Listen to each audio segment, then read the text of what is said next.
So అదంతా తీసేస్తే మీ personal లైఫ్లోకి వస్తే మీది లవ్ మ్యారేజ్ కదా, ఆల్మోస్ట్ ఇప్పుడు 6 ఇయర్స్ లవ్ అయ్యి 6 ఇయర్స్లో అంటే గొడవలు అయితూనే ఉంటుంది.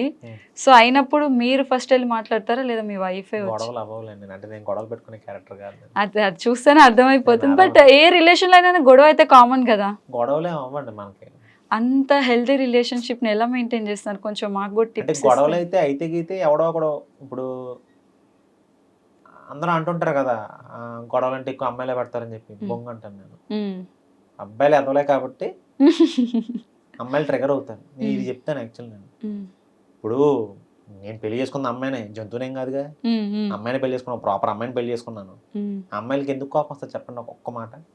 అబ్బాయి ఇప్పుడు ఏదైనా తప్పు చేస్తూనే వస్తుంది కదా, ఊరికే ఏమన్నా వాళ్ళకి ఏమన్నా పిచ్చా? అమ్మాయిలు ఊరికే కోపాలు రావు వాళ్ళకి. అబ్బాయి ఏదైనా చేస్తేనే కోపం వస్తుంది, లేదా అబ్బాయి ఏమైనా చిరాకు పెడితే వస్తుంది, వాళ్ళకి నచ్చిన పని ఏదైనా చేస్తే వస్తుంది. సో ఇక్కడ తప్పు ఎవరిది? అబ్బాయిదే. అబ్బా సాటిస్ఫైడ్ ఫస్ట్ టైం ఒక అబ్బాయి అబ్బాయిలది తప్పు. నేను అంటే ఇప్పుడు అబ్బాయిని కించపరచట్లేదు నేను, తప్పు చెప్తున్నాను నేను. ఇద్దరిది తప్పు ఉంటది. నేనేమంటానంటే ఇప్పుడు అబ్బాయి తగ్గితే తప్పేంటి అంటున్నాను నేను. ఏమి చచ్చిపోతాడా? బాగుంది, ఇంకొకసారి చెప్పా స్వామి. అదే ఇప్పుడు ఇంటర్వ్యూ ఉందనే విషయం చెప్పట్లేదు నేను. నేను మ్యాటర్ నాకైతే ఎప్పుడు అనిపిస్తుంది, ఇప్పుడు అమ్మాయి ఏదో కోపంగా ఉందనే అనుకుందాం, అయితే తప్పేంటి, అబ్బాయి తగ్గితే తప్పేంటి, వీళ్ళు సారీ చెప్తే తప్పేంటి? చచ్చిపోతాడా? చచ్చిపోడు కదా. చచ్చిపోడు కదా. ఆడికి ఆస్తులు తక్కువ ఏమి కావు, పర్సనలే కదా. ఏమన్నా మీటింగ్ పెట్టి లేకపోతే ప్రెస్ మీట్లు పెట్టి సారీ చెప్తున్నావు నువ్వు, పర్సనల్ సారీ అని ఒక మాట చెప్తే ఏం పోద్ది? గొడవ అయిపోద్ది. లేకపోతే గొడవ లేకపోతే ముద్దు పెట్టి అయిపోయాం పక్కన నచ్చిన సారీ అని చెప్పి. అంత కొవ్వు ఎందుకు? తగ్గించుకో. తగ్గితే ఇప్పుడు అమ్మాయి తగ్గినట్టు కావాలి, సేమ్ టైం కావాలి, అమ్మాయి కావాలి, మళ్ళీ సారీ మాత్రం చెప్పు. ఏదో ఈగోలా వాళ్ళే చెప్పాలి. ఎందుకు? ఎవరు తగ్గితే తప్పే ఉంది, అది చెప్తున్నాను నేను. Nothing wrong and saying sorry కదా. అసలు సారీ చెప్తే ఏం తప్పుందని నేను ఎలా ఆలోచిస్తాను. నా మైండ్ సెట్ కొంచెం వెరైటీగా ఉంటుంది. మీరు ఏం ఫీల్ అయినా నాకు అనవసరమైన విషయం. నాకు ఇది నా మైండ్ సెట్, మిమ్మల్ని మార్చుకోమని చెప్పట్లేదు, నా గురించి చెప్తున్నాను నేను. సో 6 ఇయర్స్ అసలు ఒక్కటి కూడా ఏం లేదు, గొడవలు అయితే నా ఫేస్ లో ఉండదు. ఓకే, ఫస్ట్ ఎవరు ప్రపోజ్ చేశారు? చాలా బాగుంటుంది. మీరే చేశారు? ఎట్లా చేశారు? అంటే నేను ఒక షార్ట్ ఫిల్మ్ చేసి అప్పట్లో, తలకాయ అని చెప్పి. తలకాయ? అది మేము ప్రసాద్ లైఫ్ లో ప్రీమియర్ వేసాం మేము. ఓకే. ప్రసాద్ లైఫ్ లో ప్రీమియర్ వేసి తన్ని పిలిచా, మామూలుగా పిలిచి ఫ్రంట్ కూర్చోబెట్టా. అందులో ప్రపోజల్ సీన్ ఉంటుంది. ఓకే. కంప్లీట్ కెమెరాకి చెప్పే ప్రపోజల్ సీన్ అనమాట. అమ్మాయి కనిపించదు, జస్ట్ కెమెరా ఇలా వెళ్తా ఉంటుంది, ఇలా వెళ్తా ఉంటుంది. తను ముందు కూర్చోబెట్టి తనకు ప్రపోజ్ చేశాను ఇండైరెక్ట్ గా. దానికి అర్థమైంది మ్యాటర్. ఓకే. అలా అట్లా కొంచెం అప్పట్లోనే మనం ఇన్నోవేటివ్గా చేసాం. 2016-17 టైంకి అప్పట్లో మనం కొంచెం క్రేజీగా చేసాం. దానికి మ్యాటర్ అర్థమైంది, ఇంప్రెస్ అయినట్టు ఉందిలేండి, లేకపోతే పెళ్ళి ఎందుకు అవుద్ది. అంతే కదా. సో వెంటనే యాక్సెప్ట్ చేసినా, లేకపోతే అందరు అమ్మాయిలా తిప్పుకొని ఏమో లేదు. కానీ తన సర్కిల్ వేరు, నా వైఫ్ సర్కిల్ చాలా పాష్గా ఉంటారు. వాళ్ళంతా పెద్దవాళ్ళు, పెద్ద పెద్ద చదువులు చదువుకున్నారు వాళ్ళు, ఓక్ రిడ్జ్లో.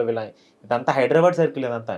నేను విలేజ్ నుంచి వచ్చాను. నేను మంచి చక్కగా గోదావరి అబ్బాయి, ప్రశాంతంగా చక్కగా అమ్మ నాన్నతో కలిసి పెరిగిన ఒక చక్కటి పల్లెటూరు నుంచి వచ్చాను. ఒక మంచి వచ్చాను ఇక్కడికి. నాకు ఏం తెలుస్తుంది ఇక్కడ కల్చర్? నాకు అప్పుడు దాకా నేను సిటీ మొఖం చూసిందే లేదు. నేను చూసింది 2014లో నేను ప్రాపర్గా సిటీ మొఖం. నాకు వీళ్ళ కల్చర్ ఏం తెలుస్తుంది నాకు? అంటే ఆ అమ్మాయి నన్ను యాక్సెప్ట్ చేయడం అంటే గొప్పే. ఏం చెప్పాలంటే నా వైఫ్ చాలా బాగుంటుంది. అవును, చూసాను. మీకన్నా బాగుంటుంది, చబ్బీగా చక్కగా ఉంటుంది తను. నన్ను యాక్సెప్ట్ చేయాల్సిన అవసరం కూడా లేదు నాకు, తనకు అసలు లేదు. బట్ చెప్తాం కదా, దేవుడు దయ లేదు, మనోడిని ఖచ్చితంగా మంచి అందమైన అమ్మాయికి ఇచ్చి పెళ్లి చేద్దాం అని చెప్పి అలా రాశారు స్క్రిప్ట్. అదే. ఓకే. సో మీరు ఇచ్చిన ఫస్ట్ గిఫ్ట్ తనకి? మేము గిఫ్ట్ ఇచ్చుకో అసలు ఇప్పుడు గిఫ్ట్ కూడా లేదు. ఓకే. కనీసం బర్త్డే అకేషన్స్ ఏవైనా చేసుకుంటారు? ఎప్పుడైనా కావాలన్నా తనకి ఏం కావాలన్నా నేను కొంటాను, నో ప్రాబ్లం. అసలు అంటే అకేషన్స్ ఉండాలి, సెలబ్రేట్ చేసుకోవాలి. ఇప్పుడు గిఫ్ట్లు ఇచ్చుకొని మీ ఇద్దరం అలాంటిది చక్కగా మేము ఎప్పుడు హ్యాపీగా ఉంటాము. అంటే ఉంటుంది కదంటే ఈ పర్సన్ నాకు స్పెషల్గా ఇచ్చిన గిఫ్ట్ ఇది. మాకు ఎవ్రీడే స్పెషలే. మాకు ఈరోజు ఆ రోజు స్పెషల్ అని ఏం లేదు. తన పక్కన ఉంటే చాలా అనుకునే టైప్ నేను. తను ఉంటే బాగుంటుంది నాకు, నేను కొంచెం హ్యాపీగా ఉంటాను. ఈ రోజు అనేం కాదు, అంటే రేపు స్పెషల్, ఈ రోజు స్పెషల్, నిన్న స్పెషల్, మొన్న స్పెషల్, 10 days తర్వాత ఇంకొక అకేషన్ వస్తుంది. డైలీ తనతో ఉంటే నాకు అకేషన్ ఏదో బాగుంటుంది. నాకు చక్కగా తనకు మంచి ఫుడ్, తను బయట తీసుకెళ్ళి అంతా నాకు తినిపిస్తూ ఉంటుంది.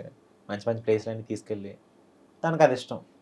తనకి ఏంటంటే ఫుడ్ ఉంటే చాలు, ఏమి అడగదు, ఓ బంగారం అడగదు, ఓ చీర అడగదు, లేకపోతే ఈ సమ్ లిప్స్టిక్ లేదా మేకప్ ఏమి అడగదు.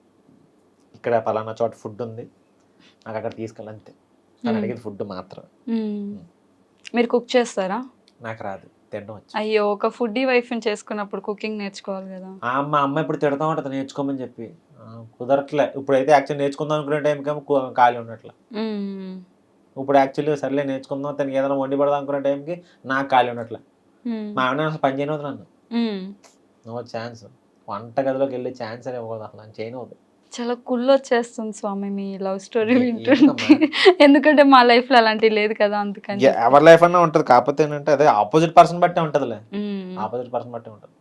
సో ఒక హెల్తీ రిలేషన్షిప్ మెయింటైన్ చేయాలంటే ఒక టిప్ మీ బాయ్స్కే, మా గర్ల్స్కి కాదు. మా బాయ్స్ ఎందుకు నన్ను కింద కమెంట్లు వేసుకోవడానికి?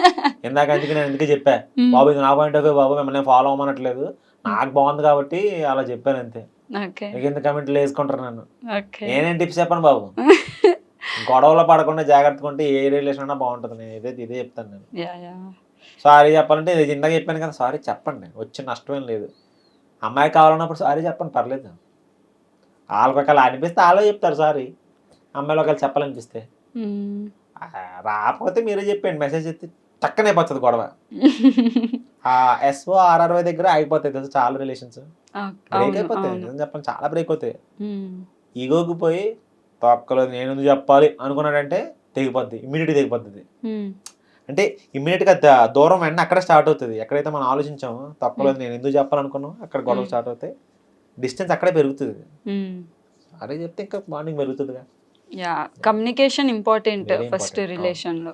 ఓకే, సో అంటే మీకు జర్నీలో ఒక యాక్టర్కి మోస్ట్లీ పేరెంట్స్ సపోర్ట్ ఉండాలి, at the same time friends support ఉంటుంది ఎక్కువ మందికి. సో అట్లా మీ లైఫ్లో కూడా పర్టికులర్ సపోర్ట్ నాకు కంప్లీట్. ఫ్రెండ్స్ ఎవరు? ఫ్రెండ్స్ అంటే ఉన్నారు కానీ సపోర్ట్ అనేది ఎప్పుడైనా సరే పేరెంట్స్ నుంచే రావాలి. ఫ్రెండ్స్ సపోర్ట్ ఎంతవరకు ఉంటుంది, కొంచెం ఎక్కడ ఏదైనా పర్లేదురా వస్తాయి. ఈ సపోర్ట్ ఇది అందరూ చెప్తారు ఈ మాటలు, ఇవి వెయిట్ చేద్దాన్నారా, నీకు టాలెంట్ ఉంది, అది మనకు తెలుసు. స్పెసిఫిక్గా లోపల కూడా వచ్చి గిచ్చి చెప్పట్లేదు. ఎందుకు ఉంది కాబట్టి కాస్త దేవుడి దేవల్ల దేవుడు చూశాడు కాబట్టి కొంచెం ఆయన నమ్ముకున్నాం కాబట్టి కొంచెం ఫార్వర్డ్ వెళ్ళాను జీవితంలోకి. ఫ్రెండ్ సపోర్ట్ పనిచేస్తుంది కొన్ని విషయాల్లో బాగుంటుంది కానీ, బట్ మేజర్ మనకు కావాల్సింది ఆర్టిస్ట్కైనా, ఆర్టిస్ట్ అని కాదు, ఒక హ్యూమన్ కావాల్సింది అమ్మ నాన్న సపోర్టే. అమ్మ నాన్న సపోర్ట్ ఉంటే మనిషి అనేవాడు ఏదైనా చేయగలుగుతాడు. Not only in this field, any field, anything ఏదైనా చేయగలుగుతాడు. సో మీ యాక్టింగ్ మీరు ఇందాక అన్నారు నేను చేయగలుగుతాను, నేను ప్రూవ్ చేసుకోగలుగుతాను, ఒక ఛాన్స్ కోసం వెయిట్ చేస్తున్నాను అనేసి. ఇఫ్ ఇన్ కేస్ ఒకవేళ మీ యాక్టింగ్కి మీరు రేటింగ్ ఇచ్చుకోవాలి 10 లోపల అంటే ఎంత రేటింగ్ ఇచ్చుకుంటారు? 10. ఐఎమ్ కాన్ఫిడెంట్, చెప్తున్నా కదా, నేను ఎవరి పాయింట్ ఆఫ్ వ్యూలో మాట్లాడలేదు, నేను నా పాయింట్ ఆఫ్ వ్యూ మాట్లాడుకున్నాను, నా గురించి నా మీద నమ్మకంతో నేను ఇచ్చుకుంటున్నాను. నేను ఇప్పుడు నేను చీప్గా చూసుకోలేను నేను. అవును, yes, I'm confident, I'm damn sure నేను ఏదన్నా చేయగలుగుతాను. మీరు చేయించుకోవట్లేదు కొంచెం చేయించుకోండి. సో మీకు ప్రపోజల్స్ అంటే మీరు ఆల్రెడీ ఫేమ్ ఉన్నారు, చాలా మంది అమ్మాయిలకి మీరు క్రష్, అది మీకు తెలుసో లేదో మీకు తెలీదు, బట్ నా ఫ్రెండ్ సర్కిల్లోనే చాలా మందికి మీరంటే ఇష్టము. అలా ప్రపోజల్స్ ఏమైనా వచ్చాయా? ఫేమ్ ముందైతే ఏం రాలే. ఫేమ్ తర్వాత అంటే అందరూ బాగుంటారు, మీరు అంటే నాకు ఇష్టం అంటారు కానీ హై లెవెల్ ఎందుకు చెప్తారు? అంటే కాలేజ్ డేస్, స్కూల్ డేస్లో అప్పట్లో మనం అసలు పెద్ద డకోటాలు ఉండేవాళ్ళం. అస్సలు మామూలుగా కాదు, మనల్ని ఎవడో కనీసం అమ్మాయి వంక కూడా చూసేది కాదు. అంతేనా? నాకు భయమే అమ్మాయిలు అప్పట్లో మాట్లాడడం. నా వైఫ్ వచ్చిన దగ్గర నుంచి అసలు యాక్టింగ్లో ఒక అమ్మాయితో యాక్టింగ్ ఎలా చేయాలో చెప్పిందే మా ఆవిడ. చండాలంగా అమ్మాయితో సిగ్గుపడతాం ఏంటంది, సరిగ్గా చేయ యాక్టింగ్ అంది. రోజు సెట్లోకి వచ్చి కరెక్ట్గా పట్టుకు అమ్మాయిని ఇక్కడ పట్టుకుని డైలాగ్ చెప్పింది, నాకు రావట్లేదు అన్నాను. సిగ్గుపడితే చాలా కష్టం అమ్మాయిలతో, సరిగ్గా యాక్ట్ చేయని చెప్పి వీళ్ళ దగ్గర ఇక్కడ ఉంది మా ఆవిడ, సరిగ్గా యాక్ట్ చేయని చెప్పి ఇక్కడ నుంచి ఉంది అమ్మాయి, ఇక్కడ ఉంది అమ్మాయి డైలాగ్ చెప్పాలి, లో ప్రపోజ్ చేయాలి, నువ్వు వెళ్ళిపోవా చేస్తానన్నాను. వాళ్ళ కష్టం అలాగా సిగ్గుపడకూడదు నువ్వు. నాకు తనున్న వల్ల నాకు మొమాటం పోయింది. నాకు ఇప్పుడు నేను ఏ అమ్మాయితో మొమాటం అది మాట్లాడడానికి అసలు నేను ఇప్పుడు నీతో అట్లా మాట్లాడుతున్నాను, నేను అందరితో అట్లా మాట్లాడతాను. నాకు అసలు భయం మొత్తం పోవడం కారణం నా వైఫే. అన్ని ప్రొఫెషనే, అక్కడ పని చేసుకో, గుమ్మం దాటిన తర్వాత ఇంటికి వచ్చిన తర్వాత పర్సనల్ లైఫ్, ఎన్ని కలపకం. ఒక్క ప్రపోజల్ కూడా ఏం లేదురా, ఎవరు చేయలేదురా.